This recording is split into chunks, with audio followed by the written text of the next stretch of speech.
रोहित अपने बच्चे के साथ रूही के कमरे में होता है। डॉक्टर रूही को चेक कर रहे होते हैं।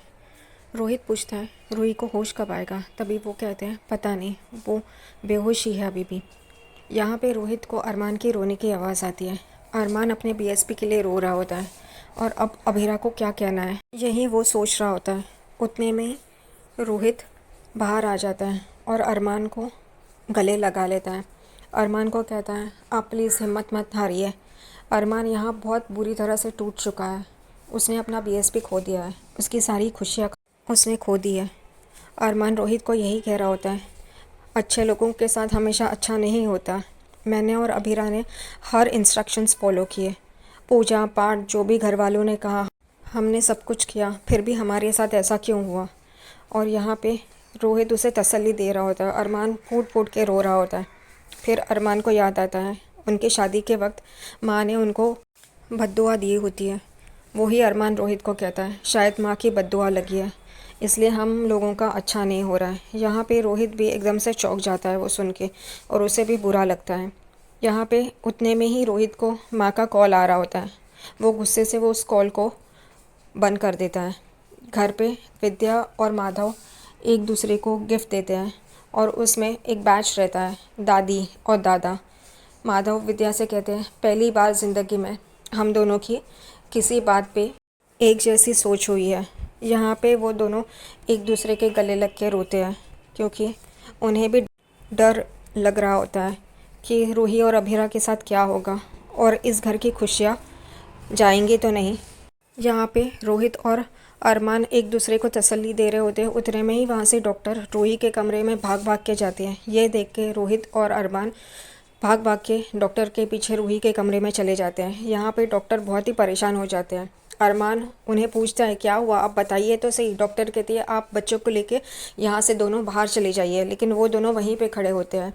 यहाँ पे डॉक्टर बहुत ही परेशान हो जाते हैं। अरमान फिर उन्हें पूछता है बताइए हमें भी क्या हुआ है रूही को। तभी डॉक्टर कहते हैं रूही कोमा में चली गई है। ये सुन के रोहित एकदम शॉक में आ जाता है और उसके हाथ से उसका बच्चा गिरने वाला होता है। उतने में अरमान उसे पकड़ लेता है और रोहित को हौसला देता है। वो डॉक्टर से बात ही कर रहे होते हैं, लेकिन डॉक्टर कहते हैं हम बता नहीं सकते कि रूही कब होश में आएगी, कब कोमा से बाहर आएगी करके। यहाँ पे रोहित टूट जाता है। अरमान रोहित को कहता है तू रूही के साथ रह, मैं बच्चे को लेके बाहर जाता हूँ, मैं उसका ख्याल रखूँगा करके। अरमान बच्चे के साथ बाहर आता है और वो बच्चे को खिला ही रहा होता है। उतने में थोड़ी देर के बाद रोहित भी बाहर होता है।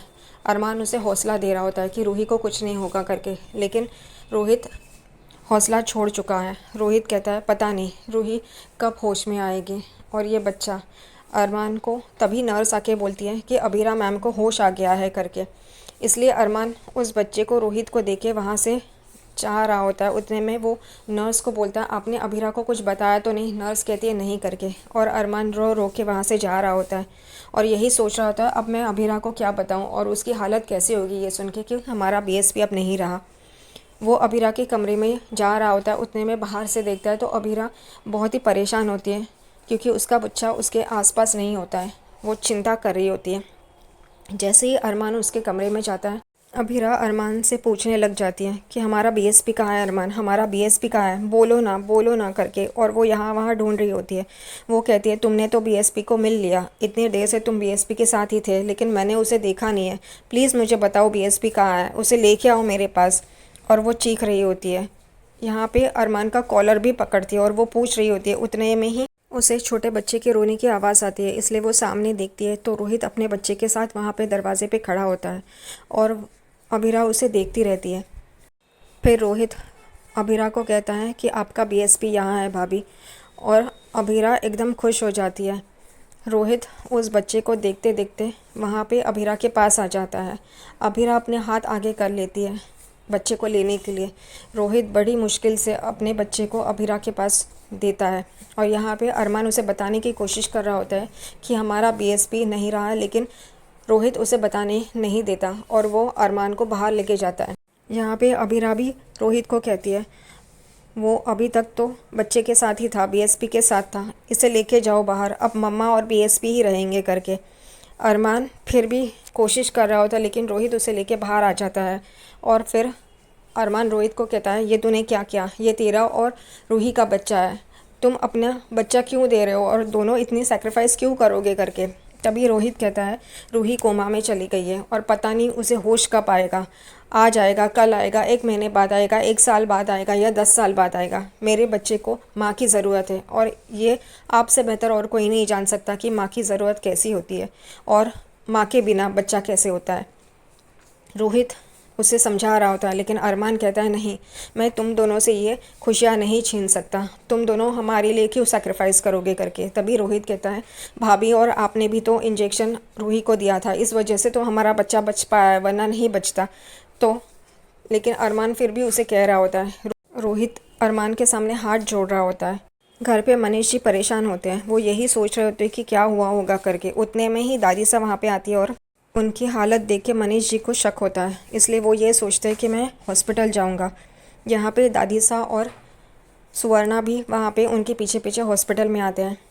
मनीष जी देखते हैं कि रोहित अरमान के सामने हाथ जोड़ के खड़ा है, लेकिन उनकी बातें मनीष जी को सुनाई नहीं देती हैं। वो नहीं सुन पाते कि रोहित और अरमान में क्या बातें हो रही है। उतने में ही दादी साहब और सुवर्णा वहाँ पे आ जाती। सुवर्णा मनीष जी को कहते हैं कि आपको पता है रूही के साथ क्या हुआ है। वो कहते हैं क्या हुआ है रूही के साथ, और वो वापस उस जगह पे देखते हैं जहाँ पे रोहित और अरमान खड़े होते हैं, तो वो वहाँ पे दोनों नहीं होते। वो एकदम से चौंक जाते हैं। यहाँ पे वो वापस सुवर्णा को पूछते हैं रूही क्या, बताओ तो सही।